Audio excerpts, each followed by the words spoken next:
Hi, everyone.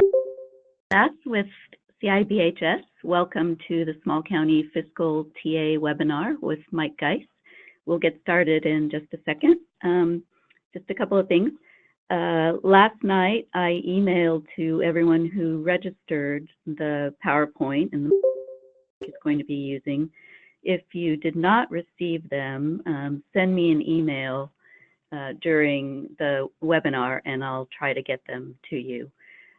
Also, this webinar will be recorded and the recording and the materials will be posted on our website in a couple of weeks.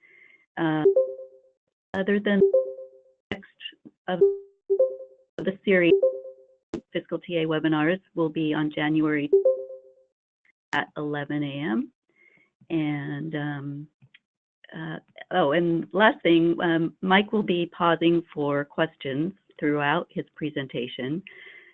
Please use the chat box to write questions while he's talking, or the hand icon next to your name that will notify me that you want to be taken off mute and question. Okay, without further ado, here's Mike. All right, thank you, Shoshana. Good morning. Today, what we're going to focus on is primarily our major mental health revenue sources. I know a lot of you are getting ready to, or at least in the next probably 2 months, we'll start to look at your current year budget as well as prepping for next year's budget. So hopefully you'll find this information helpful as you go in and develop your fiscal year 18-19 budgets. So again, we're going to focus on the major revenue sources: the 1991 realignment, 2011 realignment, MHSA, and then the Medi-Cal federal financial participation, and then there are a little bit of other revenues, primarily state general fund revenues that you're getting now. So starting with 1991 realignment, there are hopefully, and a lot of this is going to be repetitive, so bear with me. There are 3 sources that are used to fund 1991 realignment. It's a little bit of the state sales tax, the state vehicle license fees, and the state vehicle license fee collections. In addition to that, counties are required to provide a maintenance of effort in order to participate in realignment. Now, with you small counties, I believe there's a handful of you that actually don't have an MOE because of the size of the county, but the majority of counties, maintenance of effort, statewide, it's about 48 million. In fiscal year 2011-12, the state was facing some fiscal problems, and so went and swapped their state general fund share of the CalWORKS maintenance of effort with the funding that went towards mental health from the 1991 realignment. And in order to do that without completely blowing up the entire 1991 realignment program, they basically backfilled what they were swapping out with some additional revenue from 2011 realignment to cover the mental health share.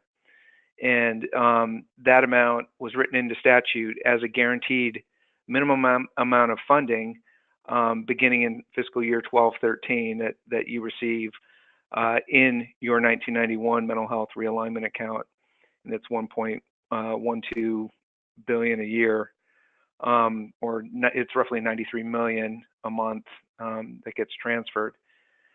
In addition to that, once that CalWORKS MOE minimum level of funding guaranteed amount is met, then you start to receive growth in your account, both for sales tax and vehicle license fees. And I believe that happened fairly quickly. I believe in 13-14 was the first year we had some growth.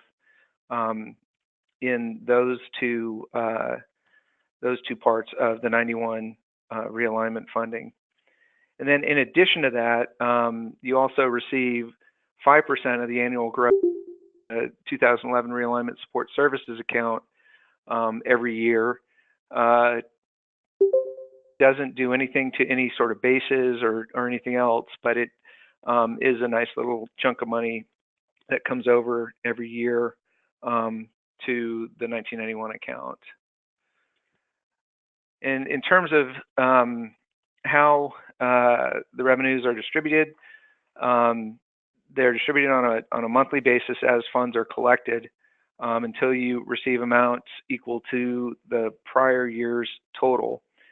And so the way, after doing that MOE swap, we now have 4 different, I don't want to call them accounts, but 4 different distributions that all feed into the 1991 mental health realignment. And that is what is referred to on the State Controller's Office website as the mental health base. And again, that's that fixed guaranteed amount.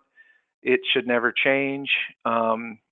And they also do the care offsets and the state hospital offsets against that. So your net amount will change, but your gross amount should never change. And then in addition, because like I said, once we hit that minimum amount in terms of revenue, we started to receive growth in both sales tax and VLF. We now have a mental health sales tax base and a mental health VLF base. And so those are also deposits that you receive. And then in addition, there's the mental health VLF collections, which is a $14 million, again, a fixed amount that you always receive. And then once revenues are received in excess of the base amounts, those go into growth accounts, and there's separate accounts for the sales tax and the VLF. So that, and they're distributed, and there's different requirements and so forth. One question that's come up, especially as folks are getting more and more concerned about, any sort of economic downturn that may occur, what would happen to these different base amounts? And so if there is a decrease, for example, in sales tax, that the mental health base, that fixed guaranteed amount, it would take roughly an 80% drop in sales tax revenues for that to even be impacted. So you're pretty secure with that that fixed guaranteed amount is always being there. So that probably would not be impacted by an economic downturn. Unfortunately, it's quite the opposite for both the mental health sales tax base and the mental health VLF base. The way that the funding works is that they sure and meets their obligations on the CalWORKs MOE before they to either the mental health sales tax base or the mental health VLF base. And so what that means is if we have a decrease, for example, in sales tax or VLF, both of these bases would be impacted and would actually be impacted even worse than the downturn. So for example, if there was a 1% decrease in sales tax receipts, that would result in a larger decrease to the mental health sales tax base because it's funded at the end of the year. So and actually, I think I have some other numbers that I'll talk about in a little bit. But just so that you're aware of that again, the mental health is a fixed guaranteed amount. You're pretty much going to get that, but the sales tax base and the VLF base are very subject to economic conditions, and then the VLF collections, you're pretty much going to receive that. In fact, you've already received the full $14 million for the current year. That was paid in September and November. So that's just kind of an overview of the funding and the distributions and how it's structured. Then the other thing that occurred this year was the discontinuance of the Coordinated Care Initiative. And so this did a bunch of different things. And kind of the bottom line will increase the county costs for in-home supportive services on the social services side. What that really does to the 91 realignment is it increases the caseload costs. And so all the growth of sales tax historically has gone to, well, it's actually in statute, will go to cover increases in caseload costs. But it's even worse than that. So when this occurred, the counties came together on the welfare director side, and they said an estimate of about $592 million would be the additional costs in fiscal year 17-18 due to the discontinuance of the coordinated care initiative and the increase in IHSS costs. What the state did is in the May revise was proposed to fund the shortfall with a combination of state general fund monies and then a redirection of a bunch of the 91 realignment growth funds. And there's a couple of different pieces to that. Senate Bill 90 dealt with the VLF growth, and so it redirected all of the 1991 VLF growth for 3 years, fiscal year 16-17 through fiscal year 18-19, and then 50% of the VLF growth for 2 years in 1920 and 2021. And then Assembly Bill 130 redirected all the 16-17 health sales tax growth as well. And so those funds were redirected basically to social services so that their 17-18 base is significantly higher, and they will get funded with as monies come in. And in addition, we'll also get growth funds for 17-18. The state general fund share for the current year is $400 million, and then they slowly pull back the state general fund share. Like I said, it's $400 million in the current year, $330 million in 18-19, $200 million in 19-20, and $150 million in 2021. And so they are at least helping out initially, but then they slowly start to pull that back. And as a result of this, it is highly unlikely that you're going to see any growth in, any growth in 91 realignment for at least the next 3 years. And then you might see a little bit in VLF, but sales tax, you're not going to see any growth probably into the foreseeable future without a change to the way that this thing's structured. The one thing I want to point out is that the two city programs, Tri-City and the city of Berkeley, are not impacted by the redirection. So you will see a little bit of growth in the base of, you'll see a little bit of growth in VLF and sales tax in 16-17 going to mental health. And that is purely just growth that's paid to the two city programs, and it's pretty immaterial. But again, the nice thing about this is that your existing mental health sales tax base and your vehicle license base are not impacted by this redirection and this increase in caseload costs. However, as I just mentioned previously, if there's a downturn, your mental health sales tax base and your vehicle license base would be impacted.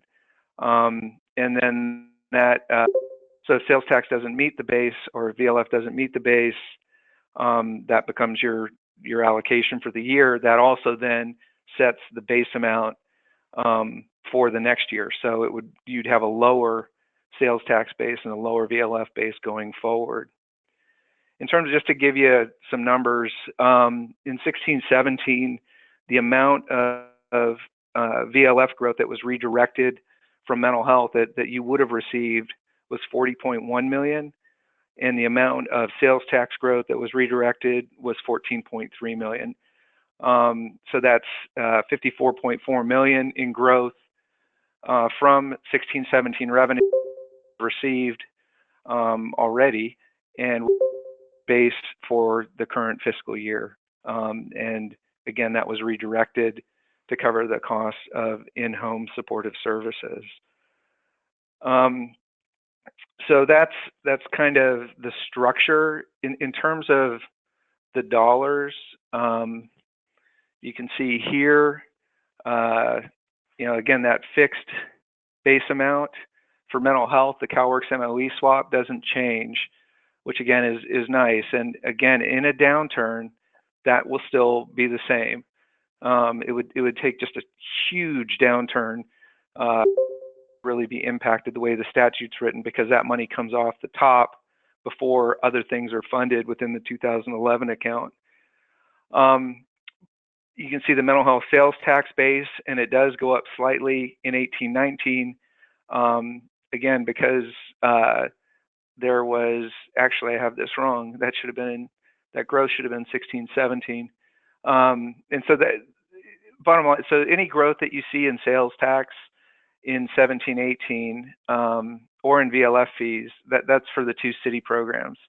And actually that growth should have been attributed to 16-17, not 17-18. But it's pretty, like I said, it's pretty immaterial. And then the VLF collections stays flat. And then you see the 5% support services growth amount. The 9.8 million for 16-17 was distributed in November, earlier this month on the 16th. So hopefully you saw your distribution for that. And the 14-18 and 18-19, those numbers are based on approximately a 5% increase in sales tax in the current year, and then a 3.5% in the budget year. So as I was saying before, if you look at, for example, the sales tax base amount, which is roughly 34 million, that equates to about 5% of the total sales tax that is used in the CalWORKS MOE swap and in mental health.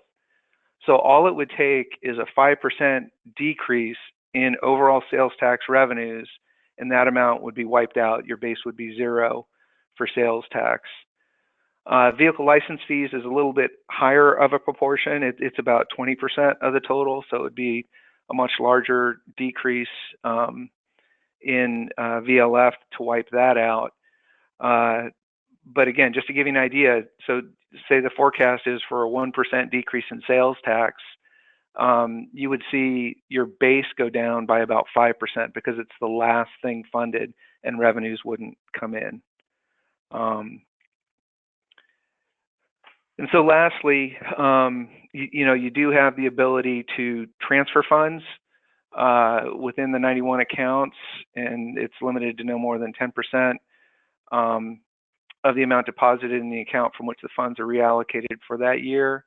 And then you can actually do even more from the health account to the social services account for caseload cost increases. So you do have the ability to transfer some of these monies around. And I think the biggest issue or the biggest question is whether these increase in IHSS caseload costs, are they going to require in individual counties having to redirect, or not redirect, but having to transfer mental health monies or public health monies in order to meet those costs.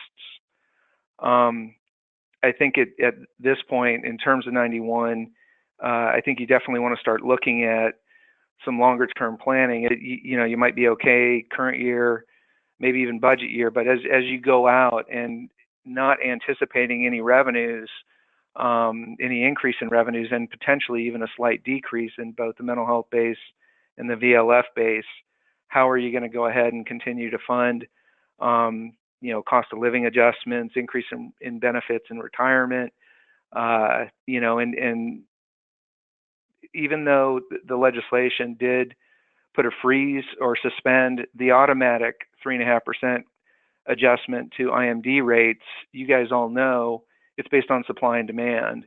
And if you aren't willing to pay what you might have to pay for an IMD bed, then you're not going to be able to find placements for your clients. So anyway, planning that I would suggest doing in light of this 91 kind of scenario that we're in. So why don't I go ahead and stop there? I know that's quite a bit. You guys, hopefully too, CSACs put on some trainings. I believe they even have some videos available that talk about the whole transfers and the redirection and how this funding thing works in a lot more detail than I just went through. But anyway, I'll go ahead and open it to questions, Shoshana. No questions at the moment. Okay. Good. And we will move into 2011 realignment. So again, state was in a fiscal crisis, or at least had fiscal issues where they weren't going to be able to meet their state general fund obligations. So they went ahead and instituted 2011, what they call the public safety realignment, and that took a specific share, 1.0625% of the sales tax, and used it to fund services that previously were funded with state general fund monies, and then also gave the responsibility for those services to you folks, down to the counties to manage. And so you can see there again, realigned services previously funded with state general fund monies. And they also did tweak to the Mental Health Services Act, where they took 800 and something million in fiscal year 11-12 to use it on a one-time basis, because this amount of revenue wasn't going to be sufficient to fully fund the realigned services. So they used MHSA funds for a given year. Just kind of give you an update where things are with 2011.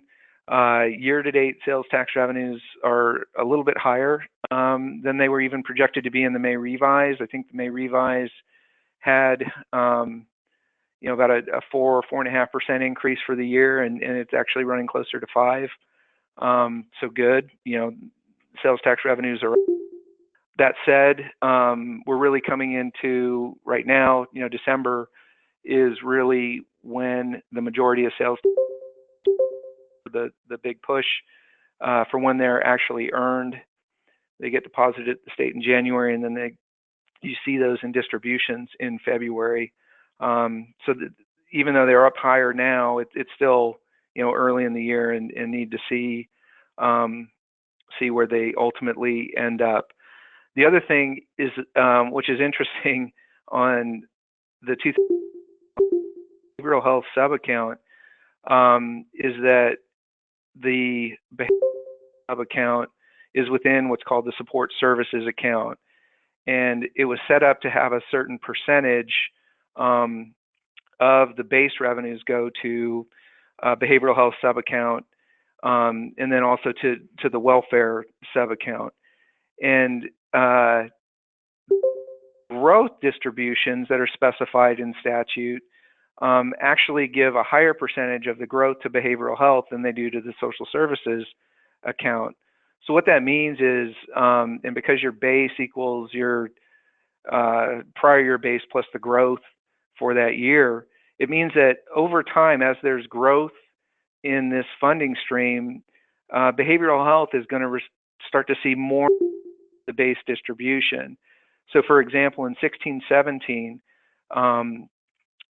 36.3% of the support services account base went to behavioral health sub-account.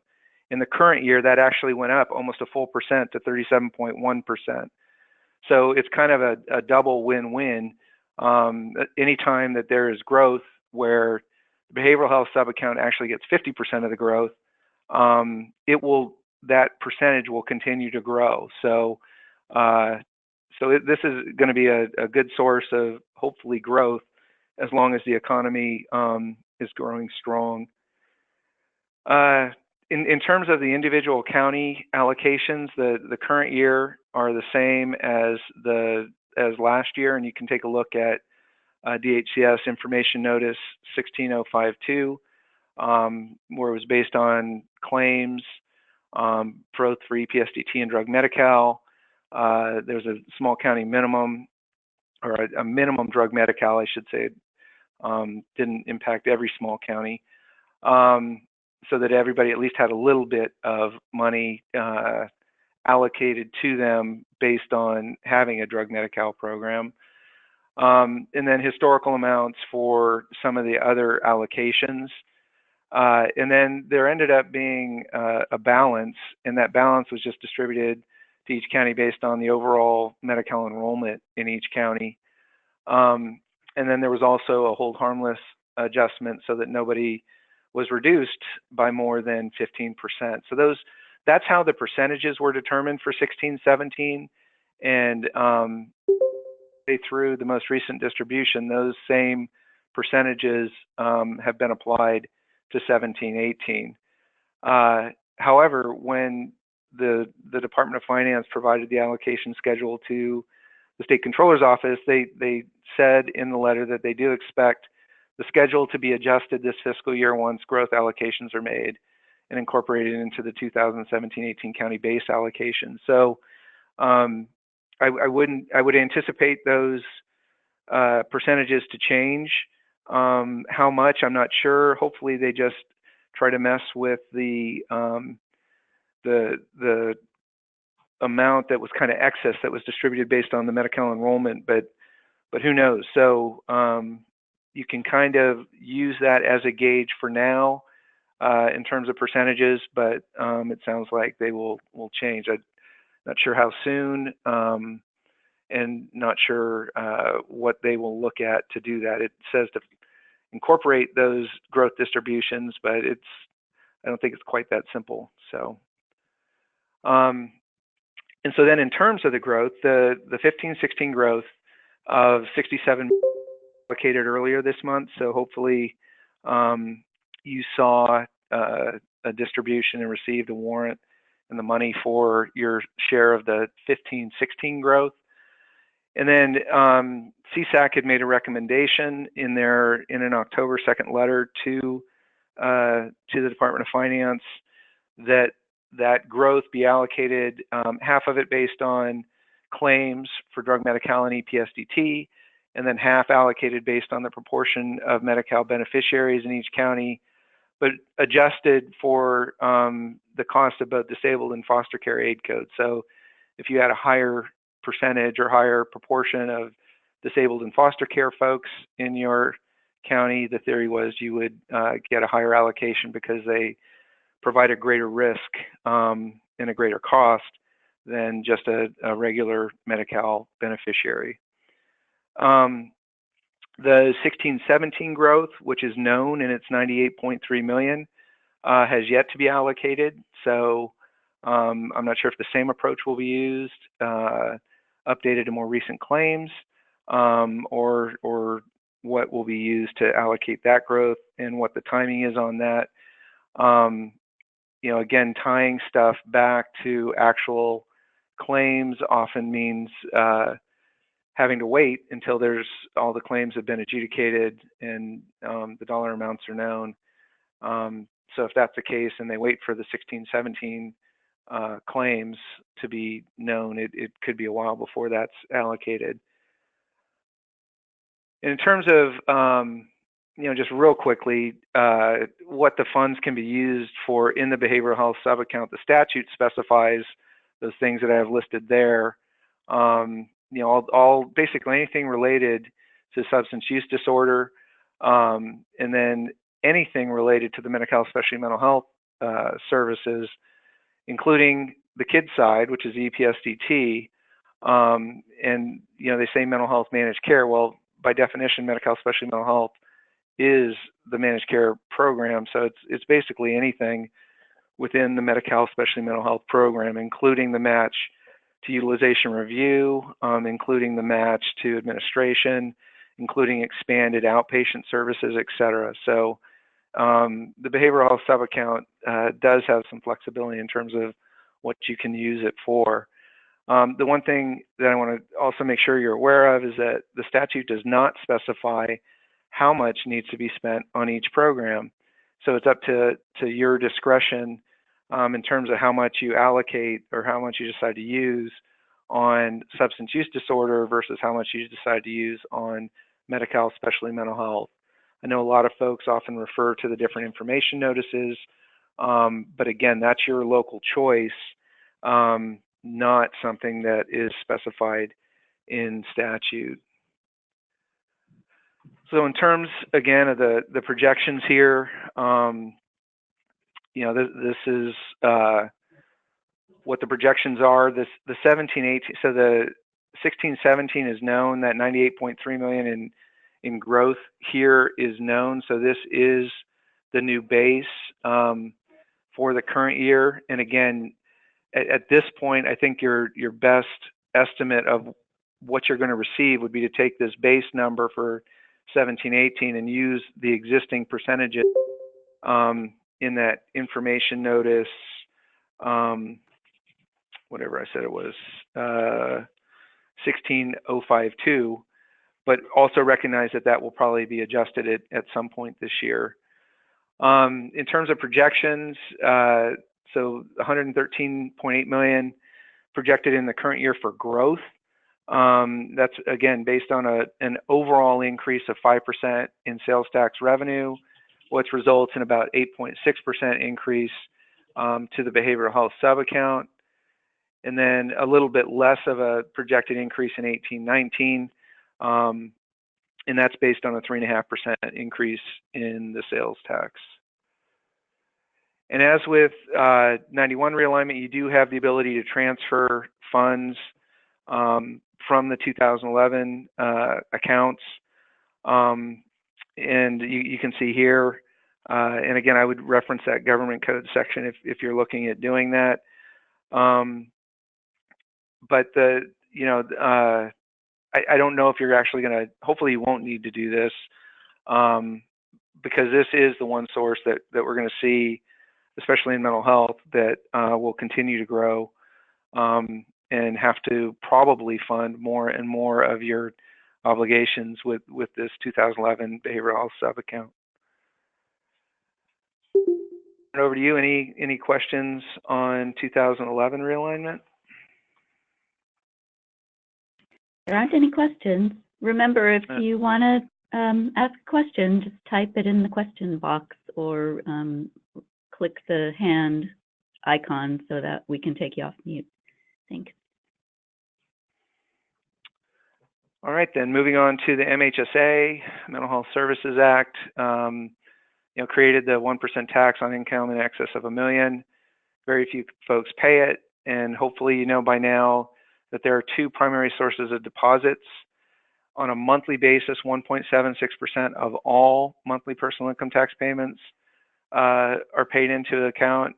And then there's a settling up of what's actually earned by the tax compared to these monthly cash transfers, and that results in an annual adjustment.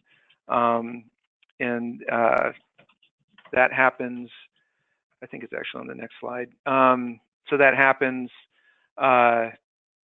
it's known by March 15th and actually deposited on July 1st. And that happens every year. So when you see, some of these Department of Finance letter of unexpended and unreserved funds, and you see this adjustment, it happens every year. So the time thing that there was all this money all of a sudden and it was deposited into the fund.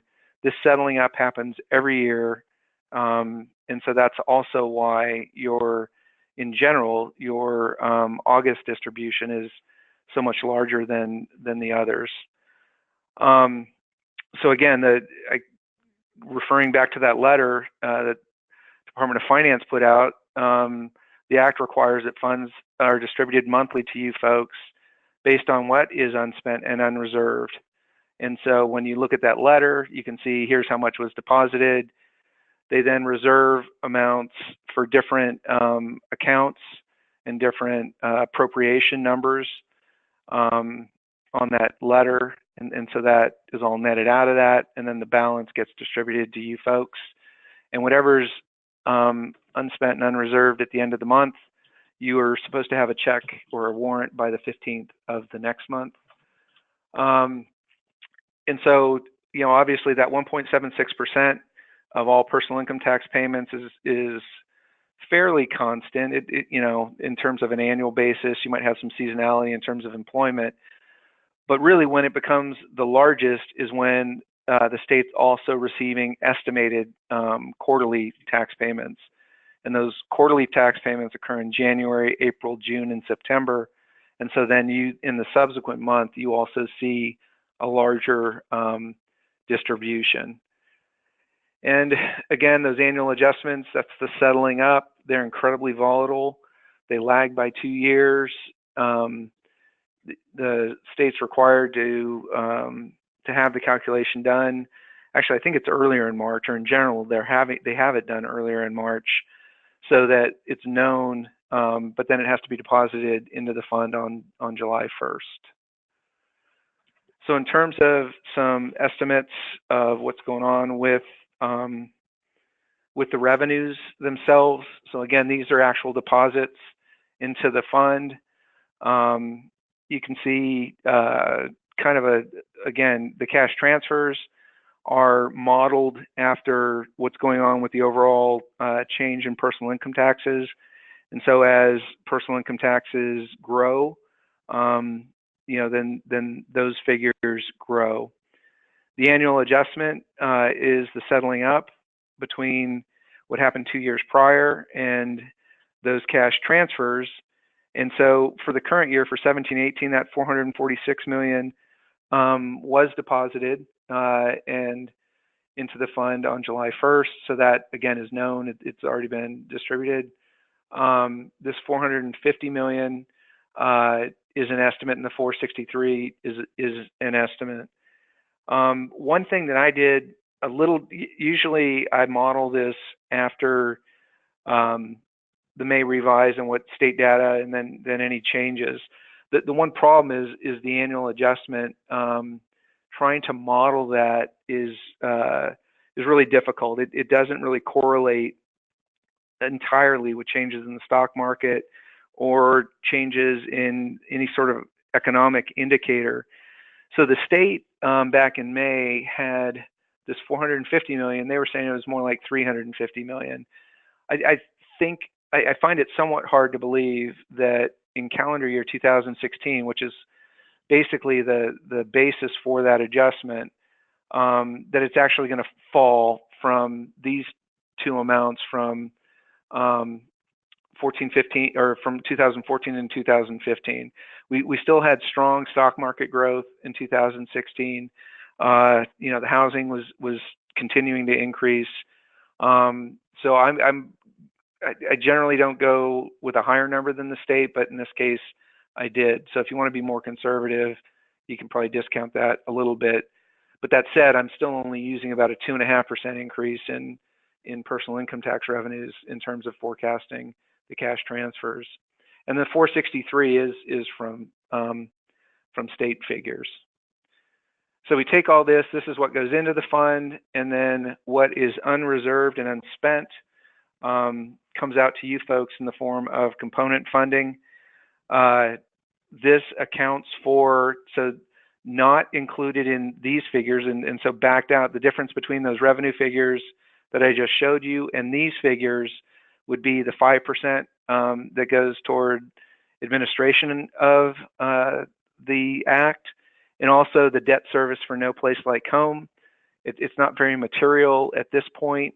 I believe it's like around 60 million in 1920, but it will go up to 140 million, or anticipated to go up to 140 million once all the bonds have been issued for the No Place Like Home program. In terms of where we are currently, this year is running fairly good. If you account, if you discount for the annual adjustment, we're running about 13% higher than last year. But again, we're real early in the year. Most of these revenues come in the second half of the year when those estimated payments come in. So I wouldn't necessarily say that we're going to end up that much higher.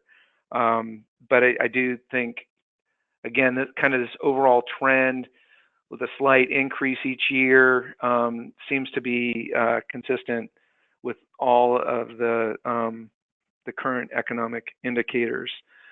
The one thing, though, I will caution you, so there have been folks who have run scenarios. I think everybody's pretty much saying we're, even next year for 18, 19 doesn't look too bad.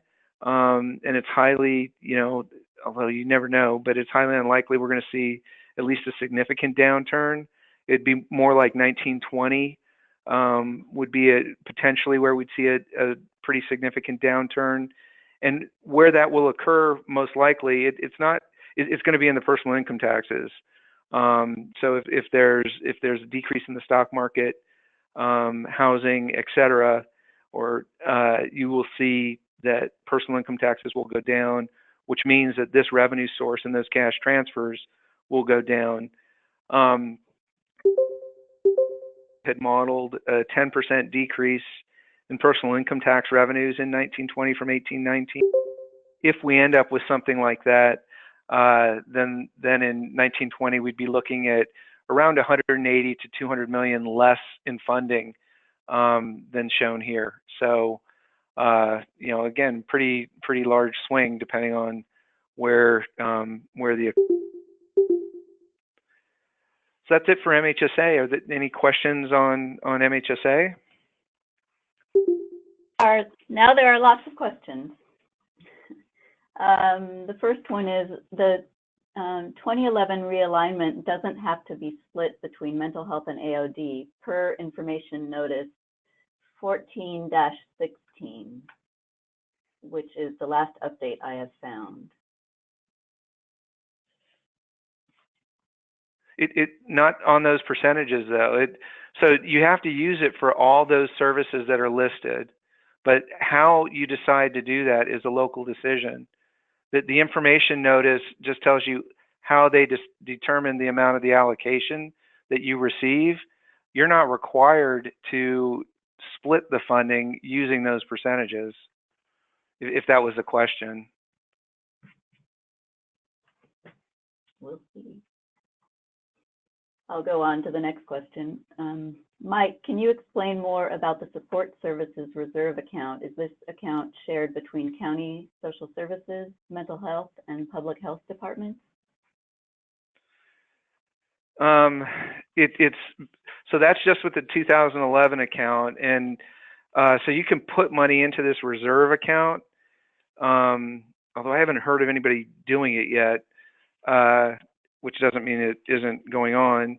And then, yeah, you can put the money in, and then you can take it out however you want, is my understanding. If I remember the statute, so you can allocate up to 5% from either sub account to the support services reserve, and then I think you can take it out however you want. So it's kind of a way, if you want to, that you can shift money around between the protective services sub account and the behavioral health sub account. So I don't think you can shift it all the way to the law enforcement accounts, but it's a way I think that you could use money within the activities that are funded through the support services fund or account, if that makes sense.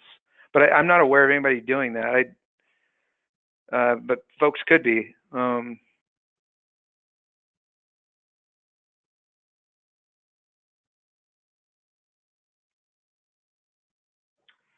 right, and the next question is, do you think changes with federal income tax will impact the state income tax revenues? And if so, how might that look?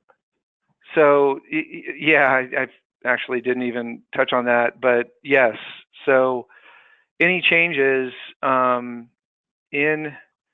the federal income tax code will change the behavior of individuals, which will then subsequently change how much taxes they pay in any given year to the state.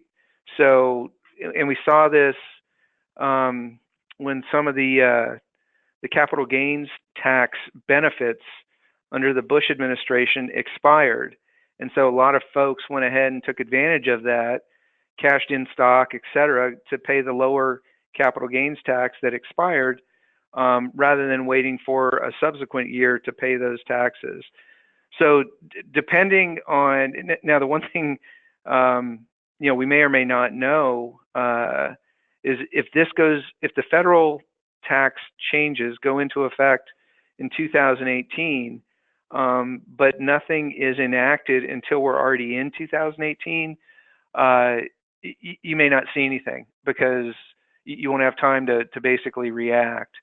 But I would think any, folks would be looking at, again, it's primarily on capital gains and the impact on capital gains that any sort of federal tax law changes would impact when someone would want to realize those gains.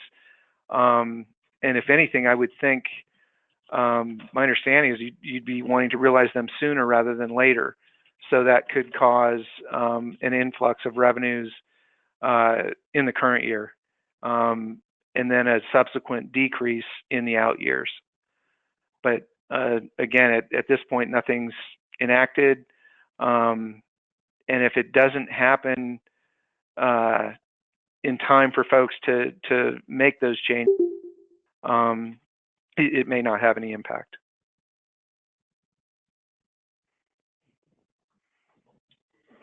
And there's another question. Is there a minimum or maximum percentage to be dedicated to PEI? So, yeah, the state, the statute says, I believe it says 20%. Well, I know it says 20%. Whether it also gives you the ability to do even more than 20%, I'm not sure off the top of my head. But in general, it says 20% goes to PEI, the balance goes to CSS, meaning 80%, and then of the total, 5% needs to be spent on innovative projects. And I'm trying to remember now, but I think there is a provision where you can actually do more to PEI if you really wanted to, but I think you'd have to demonstrate that you needed those expenditures. I'm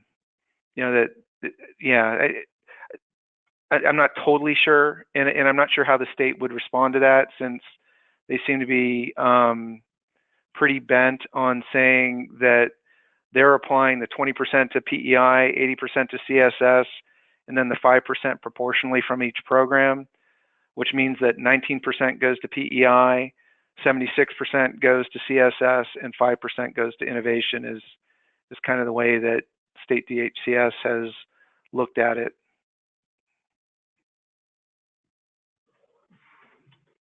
Okay, and Rose Bullock has her hand up, so I'm going to unmute you. Rose, you're unmuted if you want to ask your question. Hello?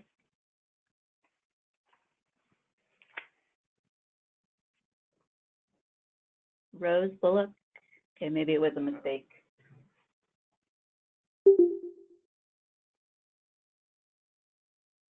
Go ahead, Mike. Okay.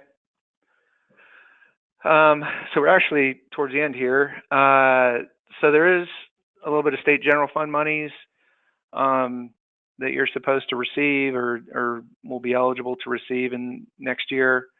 Actually, in the current year, I should say, because we don't know what the budget looks like for 18-19 yet.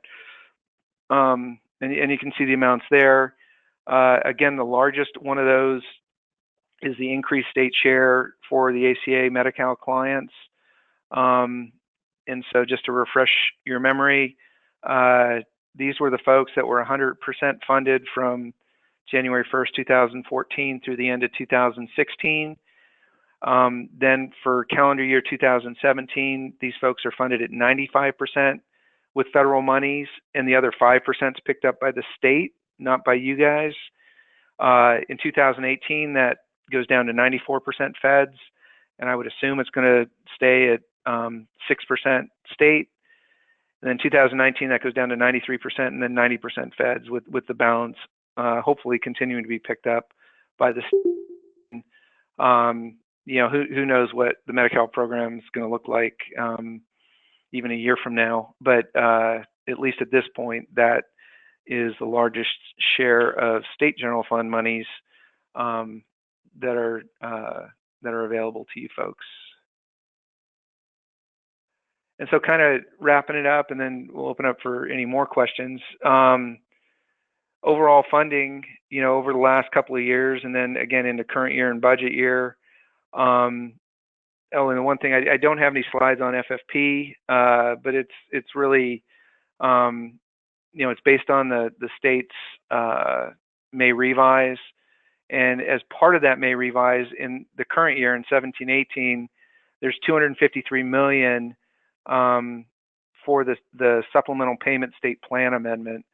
And so I left that in there, assuming that it gets implemented in the current fiscal year. And that's where you can get additional FFP for January 1st, 2009 through the end of 11-12 for any costs, Medi-Cal costs that you incurred in excess of what you were reimbursed. And again, this has been approved for a while, and the state's, I guess, still trying to implement it. But in any case, that's why you see such a large jump in the FFP, and then a decrease because that $253 million is not in the FFP amount in 18-19. And again, just kind of a global overall, if you look at last year, we had a pretty decent jump in revenues, which was primarily MHSA. In the current year, we're seeing, again, a decent jump, but it's predominantly just this one-time supplemental payment state plan amendment with slight increases in MHSA and the 2011 amounts, realignment amounts. And again, one of the things on the 2011 is just trying to get the growth out on a more timely basis. And then budget year, we're basically looking at flat revenues. Once you take that supplemental payment state plan amendment out of the FFP, that goes down. You have marginal increases in 2011 in the MHSA. So we're basically kind of looking at a flat revenue year for 18-19. And so I think again, it's really important to start looking at this and not even just to develop plans for budget year, but go out even a little bit further, especially given the issues around the 91 realignment and potentially no growth. If we go into a downturn, actually even seeing some decreases in that 91 realignment account while you have the increase in costs, how can you take a look at your fund balances? MHSA, you may have even a fund balance in your 2011 account, probably not as much so on your 91 side, but utilizing those fund balances to kind of get you through some of this, as well as to structure your programs to best use these different revenue sources to provide the most effective services to your clients. So we got a couple of minutes. Any final questions?